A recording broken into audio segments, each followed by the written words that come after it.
کے فیملی ممبران، پرنسپل صاحبان، پیارے پیارے بچوں، ان کے والدین اور دیگر حاضرین محفل، السلام علیکم۔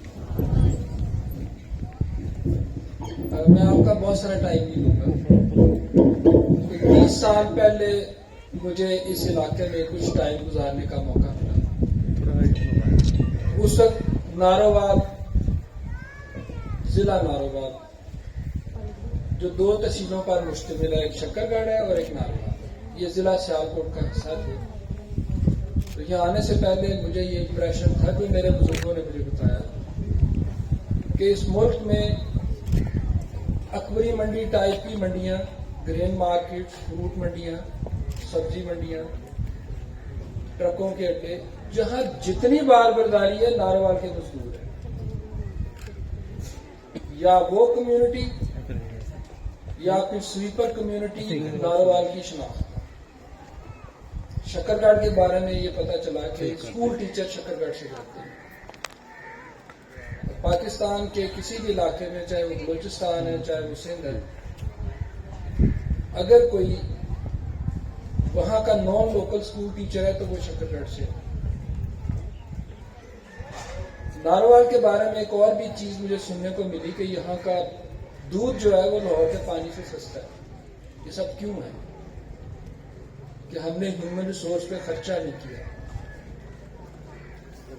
ہم نے لوگوں کو سکھایا ہی نہیں کہ اپنی زندگی کو کیسے بہتر کر سکتے ہیں۔ اللہ میاں نے ان کو جو ذہانت دی، جو فزیکل فٹنس دی، اس کے استعمالات کیا ہو سکتے ہیں۔ تو یہ ایک طریقہ ہے کہ ہم آپ کی ان ساری کیپیبلٹیز کو جو نعمت اللہ تعالیٰ نے آپ کو دی، انہیں کسی طریقے سے ایک بہتر پروڈکٹیو معاشرے کے اندر آپ کا ایک کردار ڈٹرمن کرا سکے۔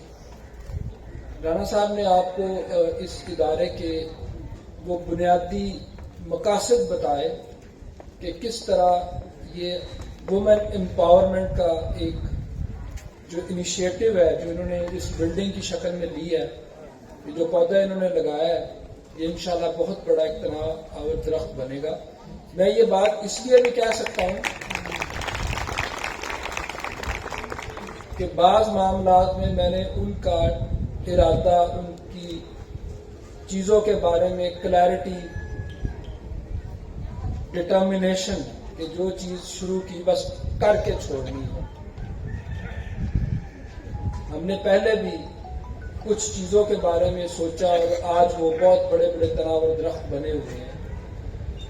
یہ موقع نہیں، چاہیے تو ہے کہ ان کی وہ ساری خدمات جو میرے ساتھ ان کی جڑی ہوئی ہیں، ان کی تذکرہ نہ کیا جائے، جس میں موٹی موٹی چیزیں۔ ایک مثال کے طور پہ ایک دفعہ میں اور رانا صاحب اسپیشل بچوں کے اسکول میں گئے تو میں نے دیکھا کہ ایک بچہ جو فزیکلی امپیئرڈ ہے، وہ پتہ نہیں کہاں سے اس کو انرجی ملی، وہ بندر کی طرح چھلانگ لگا کے رانا صاحب کے کندھے پہ بیٹھ۔ شاید یہ ان کی وہاں ریگولر جانے کی ایک جو ایکٹیویٹی ہے اس کا نتیجہ تھا، یا ان کا ان بچوں سے پیار تھا کہ وہ سب دیکھ رہے تھے کہ یہاں سے کوئی جس طرح صبح کو سورج آسمان کی طرف اوپر جاتا ہے تو لوگوں کو نظر آتا ہے کہ کوئی چیز ہوئی ہے۔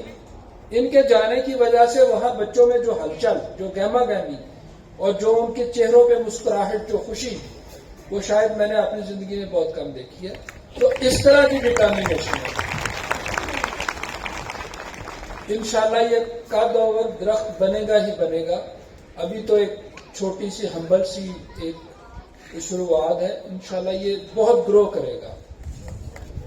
کچھ چیزیں جو رانا صاحب نے میرے بتانے کے لیے چھوڑ دی، میں آپ کے گوش گزار کرتا ہوں۔ ہمیں یہ فکر تھا، وہ فکر جو پہلے 1-2 ادارے میں نے بنائے، ان کے بیک اپ نالج کی وجہ یہ تھی کہ لوگ شاید فنی تعلیم میں کوئی زیادہ توجہ نہیں دیتے، ان کو علامہ اقبال اوپن یونیورسٹی کے ایم اے کی ڈگری چاہیے، چاہے آتا جاتا کچھ بھی نہ ہو، اور وہ چپراسی کی 4000 لوگوں کی لائن میں کھڑا اس انتظار میں کہ چپراسی کا انٹرویو ہے تو میں بھی دے دوں۔ ہم یہ چاہتے ہیں، اور مجھے کچھ علاقوں میں اس طرح کا امپریشن ملا۔ تو رانا صاحب نے سوچا کہ سسٹمیٹکلی چلتے ہیں، چلے پہلے سروے کرا دیں. تو ایک لمیٹڈ سروے میں ہمارا ٹارگٹ یہ تھا کہ اگر ہمیں 50 بچیاں مل جائیں گی تو ہم ادارہ کھول لیں گے. اس سروے میں پورے علاقے کو کور نہیں کیا، اس لیول کی ایفرٹ بھی نہیں کی کہ ہر گھر تک یہ پیغام پہنچے، اور بہت ساری جگہوں سے فیڈ بیک آئی کہ ہمیں تو اس کی خبر بھی نہیں. چھوٹے سے لمیٹڈ ایریا کا رسپانس یہ تھا کہ 600-700 بچیاں اس جگہ پر اپنے 2 شعبوں میں تعلیم لینے کے لیے تیار ہو گئی. نہ صرف کہ کاغذی کارروائی کی، جب بلایا ان کی میجورٹی یہاں آئی تھی. تو ایک بنیاد تو ہمیں مل گئی کہ ہم اس کے اوپر یہ کام شروع کریں اور تناور درخت بنائیں. تو انشاءاللہ یہ بنے گا، بڑھے گا، گرو کرے گا. ابھی تو صرف بچیوں کو ٹارگٹ کیا، بعد میں انشاءاللہ بچے بھی یہاں آئیں گے. جس جگہ پر ہنر ہو وہاں پر معاشی سرگرمی خود پہنچتی ہے.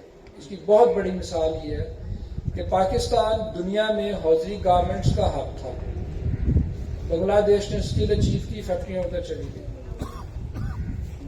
تائیوان نے اسکل اچیو کی، پاکستانی فیکٹری اٹھ کے تائیوان میں چلی گئی.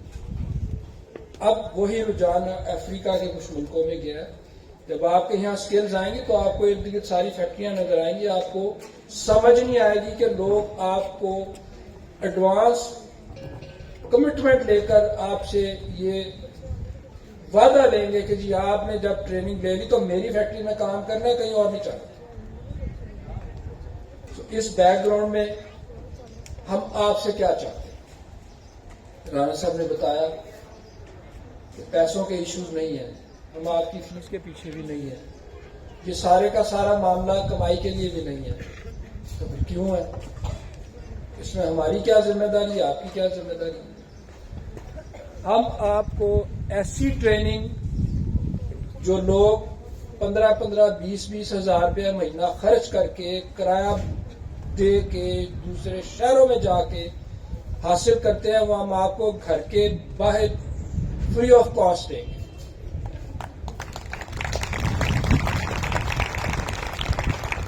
ہمیں آپ سے 3 چیزیں چاہیے: توجہ، وقت کی پابندی اور حاضری. اس کے علاوہ ہم آپ سے کچھ نہیں مانگتے. اگر آپ یہ تینوں چیزیں ہمیں نہیں دیں گے تو ہماری یہ ایفرٹ ضائع گئی. ہم وہ مقاصد حاصل نہیں کر سکیں گے جس کے لیے سب کچھ کیا جانا. اس کے ساتھ ہم آپ کو پورے طریقے سلیقے سے یہ ساری چیزیں پڑھائیں گے. آپ کو خود یہ لگے گا کہ آپ کی اپنی پرسنالٹی میں چینج آئی ہے. ساتھ ساتھ ہم آپ کو سافٹ سکل سکھائیں گے. ہم آپ کو یہ بھی بتائیں گے کہ ساس سے کیسے بات کرنی ہے، ہسبینڈ کو کیسے خوش رکھنا ہے، نند کا آپ کا رشتہ کیا ہوگا. آپ نے اپنے آپ کو جب یہاں سے جائیں گے تو آپ کو ایک فیل آئے گی کہ آپ نے یہاں سے کوئی سافٹ ویئر سکلز بھی سیکھی ہیں. اور یہ سافٹ ویئر سکلز آپ کی پرسنالٹی کا ایک مکمل حصہ بنیں گے. بدقسمتی سے جو ہمارے فارمل ایجوکیشن کے ادارے ہیں وہاں پر آپ کو انٹر پرسنل ریلیشن شپ یعنی انسانوں کے باہمی رشتے کے اوپر کوئی خاص توجہ نہیں دی جاتی. ہم کتابوں کے اوپر باتیں زیادہ کرتے ہیں اور بندے کے رویے کے اوپر باتیں کم کرتے ہیں. ہماری یہ کوشش ہوگی کہ جو 3-4 مہینے آپ ہمارے ساتھ گزارے، اس دوران ہم آپ کی پرسنالٹی کے اس پرسپیکٹو کو بھی پورے طور پہ ایڈریس کریں.